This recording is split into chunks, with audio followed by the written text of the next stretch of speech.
ও দাদা, ও দাদা, ইসকন মন্দিরটা কোথায় জানেন? না ভাই। কোথায় যে খুঁজছি। ও দাদা, ও দাদা, এই শুনছেন? যা চলে গেল। আপনারা জানেন হ্যাঁ ইসকন মন্দিরটা কোথায়? আমি মহা বিপদে পড়েছি। কেউ যদি জেনে থাকেন বলুন না, আমার যে মহা বিপদ। ওই তো একজন আসছে, দেখি। ও ভাই, ও ভাই শুনছেন? আমাকে দয়া করে বলবেন ইসকন মন্দিরটা কোন দিকে? আমার খুব বিপদ। হ্যাঁ আমি জানি তো, কিন্তু আপনার কিসের বিপদ? প্লিজ প্লিজ, আমি সব পরে বলবো, এখন আমাকে ইসকন মন্দিরে নিয়ে চলুন, খুব খুব তাড়াতাড়ি। আপনি কি কোনো ভয় পেয়েছেন? আরে আসলে আমি ভূত। আরে না না, আমি গীতা। আরে না মানে আমি জমালয়।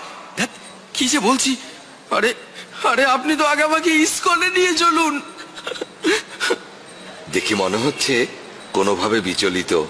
ঠিক আছে ঠিক আছে, চলুন চলুন।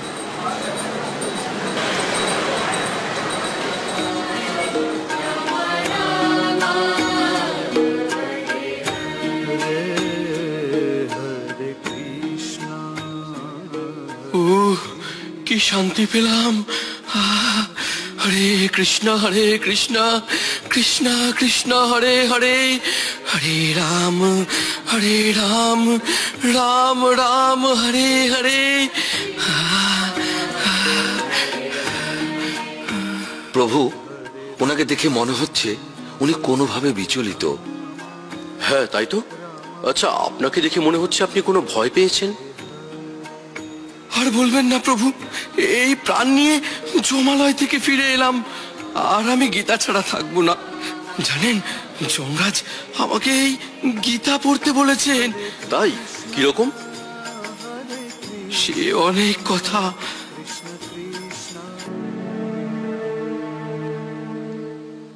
গৌর, বলো তো আজকের ভাগবত ক্লাসটা কেমন লাগলো?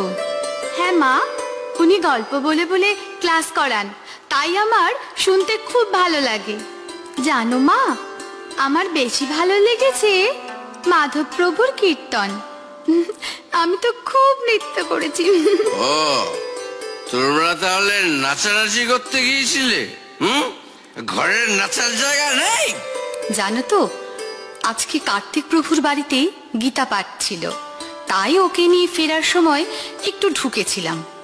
হ্যাঁ বাবা, আমি তো খুব মজা করেছি। তোমার পড়াশোনা নেই? গীতা পাঠ করতে গেছো, কীর্তনে গেছো? যাও, ভেতরে যাও। ওকে এভাবে বলছো কেন? আমরা কি রোজ যাই? আর রোজ গেলেও বা আমরা কি কোনো খারাপ কাজে যাচ্ছি? চুপ, একেবারে চুপ। অন্যায় করে আবার কথা হচ্ছে। এই যে গলায় কাঠ জড়িয়েছো, কপালে মাটি মেখে ঘুরে বেড়াচ্ছ, এতে মানুষ কত কথা বলায় জানো? হুঁশ আছে সেদিকে? আবার কয়েক মাস ধরে দেখছি নিরামিষ খাবার রান্না করছে। খেয়ে নি বলে কি মাথায় উঠে গেছো? এসব আমার পছন্দ নয়, মানতে পারবো না আমি সব। ও, মাছ মাংস করে দিতে পারি না বলে খারাপ হয়ে গেছি। নিরীহ প্রাণীদের হত্যা করে তাদের মাংস খেতে খুব আনন্দ লাগে। অন্য প্রাণীদের হত্যা করে আনন্দ করতে চাও? অন্যকে কষ্ট দিয়ে আরেকজনের কি করে সুখ হতে পারে? সাধু সঙ্গে গেছি বলে রাগ?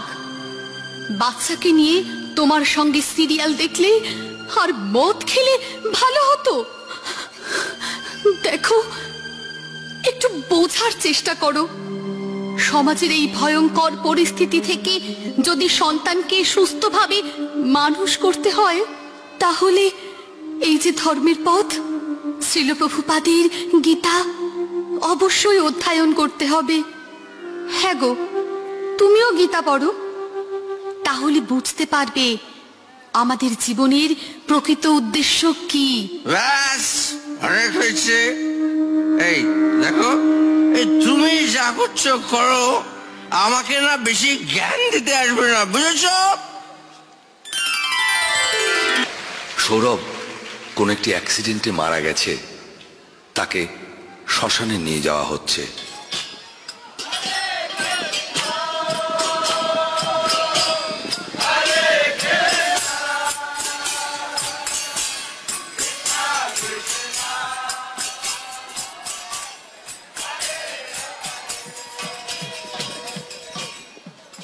হাততালি হাততালি ওরা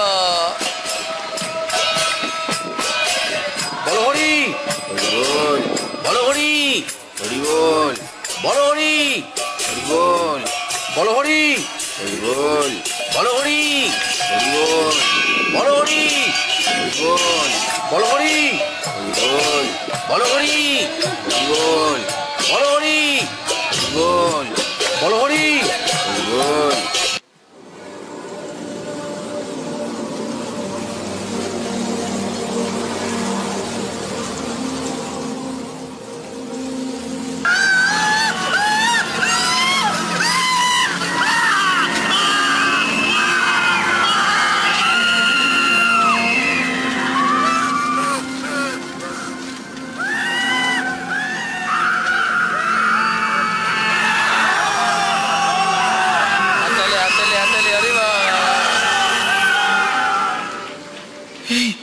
তোমরা আমাকে কোথায় নিয়ে এসেছো? হ্যাঁ, ছাড়ো ছাড়ো আমাকে। এই এদেরকে এভাবে কষ্ট দিচ্ছ কেন? এই তোমরা তোমরা কে? আমাকে ছাড়ো, আমাকে ছাড়ো, আমি বাড়ি যাব। ওই চুপ করে দাঁড়া এখানে। পাপ করার সময় মনে ছিল না? ছেড়ে দাও। এখানে এখানে সব কি হচ্ছে? তোমরা তোমরা আমাকে কেন এনেছো? এখানে সবার কর্মফলের বিচার হচ্ছে। আর ওই যে দেখ, ওই যে ওখানে ওরা শাস্তি ভোগ করছে।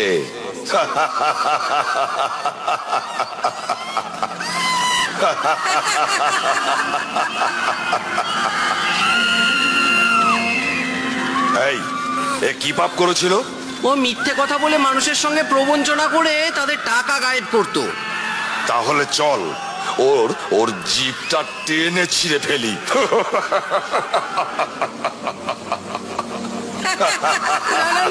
তোমরা এরকম করো না, ছেড়ে দাও, ছেড়ে দাও আমাকে, তোমরা ছেড়ে দাও। আমার এমন ছিঁড়ে ফেল, ওর জিভটা টেনে ছিঁড়ে ফেল।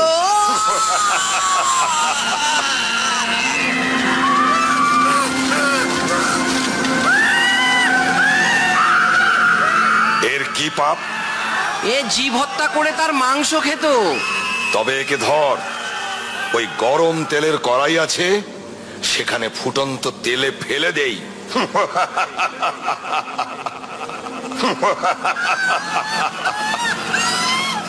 তারপর তারপর ওইদিকে যে রুরু নামক নরক আছে, সেখানে ফেলে দেবো।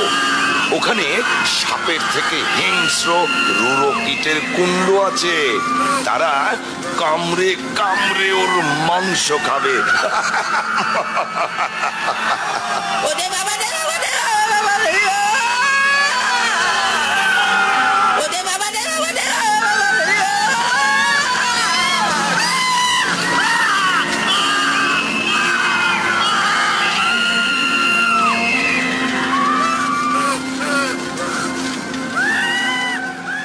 এ কি পাপ করেছে?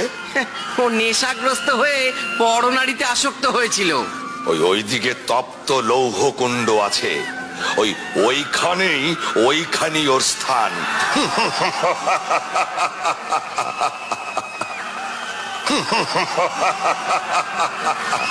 না না না না না, আমাকে আমাকে ছেড়ে দাও, ছেড়ে দাও। এই কাজ আমি আর কখনো করবো না। ছেড়ে দাও, ছেড়ে দাও, ছেড়ে দাও। এটা এখানে আসার আগে ভাবা উচিত ছিল। এখন এখানে এসেছিস যখন, শাস্তি তোকে ভোগ করতেই হবে। না না না না না, আমাকে ছেড়ে দাও, ছেড়ে দাও। এই কাজ আমি আর কখনো করবো না। ছেড়ে দাও, ছেড়ে দাও, ছেড়ে দাও।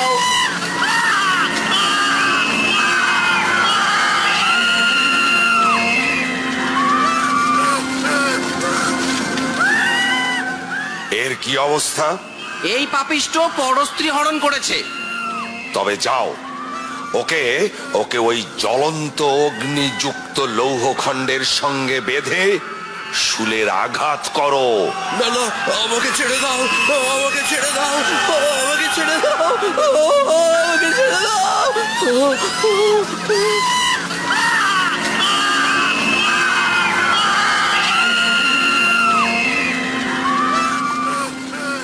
এ আবার কোন পাপিষ্ঠ এ সমাজে গুরু সেজে ভণ্ডামি করত আর নিজের স্বার্থ সিদ্ধির জন্য বড় অঙ্কের টাকা আদায় করত। ওকে ওকে ওই নাগ পাশে বেঁধে শুলাঘাত করো।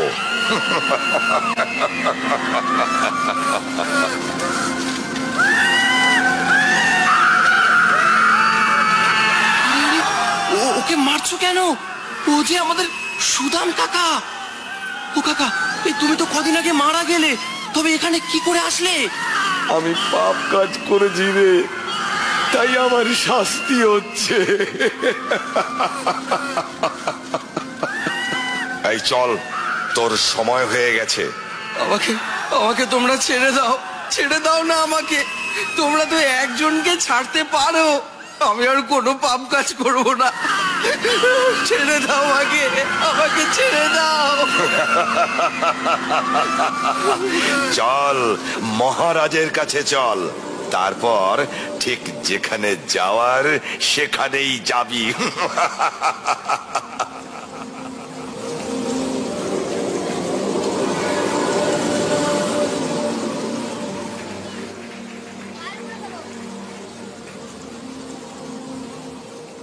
এর নাম কি? সৌরভ প্রামাণিক।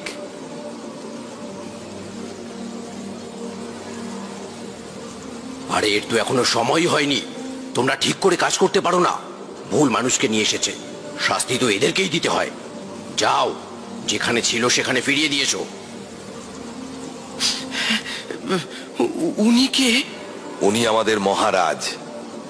যে যেমন কর্ম করেন সেই অনুযায়ী তিনি তাদের শাস্তি প্রদান করেন। হে মহারাজ, আপনি অনেক দয়ালু মহারাজ। আমাকে আমাকে ছেড়ে দিন, আমি এসব সহ্য করতে পারবো না মহারাজ। আমাকে ছেড়ে দিন মহারাজ, আমাকে ছেড়ে দিন। আরে আরে কি করছো? তোমার শাস্তি দেরি আছে। এই যাও, ওকে মর্তলোকে পৌঁছে দাও। মহারাজ, আমার একটা প্রশ্ন আছে। আমাকেও কি এইরকম শাস্তি পেতে হবে?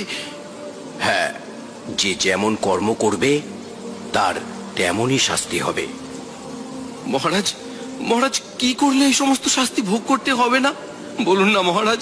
আমি আপনার শরণাগত, আমাকে এই ভয়ঙ্কর যন্ত্রণা থেকে উদ্ধার করুন, উদ্ধার করুন। একটা উপায় আছে, তা যদি তুমি করতে পারো তাহলে শাস্তি তো দূরের কথা, এখানেই আসতে হবে না।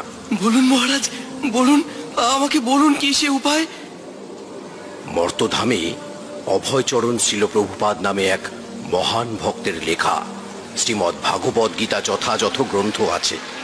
তা অধ্যয়নের মাধ্যমে যদি তুমি তোমার জীবনকে কৃষ্ণ ভাবনাময় করে তুলতে পারো তাহলে আর এখানে আসতে হবে না। ছিল প্রভুপাদ, আমার স্ত্রীও তো ওনারই গীতা পড়ে, আমাকেও পড়তে বলে। তবে যাও, নিজের পরিবারের সঙ্গে কৃষ্ণ ভক্তির অনুশীলন করো। ঠিক আছে মহারাজ, আপনাকে আপনাকে অনেক অনেক ধন্যবাদ, অনেক ধন্যবাদ।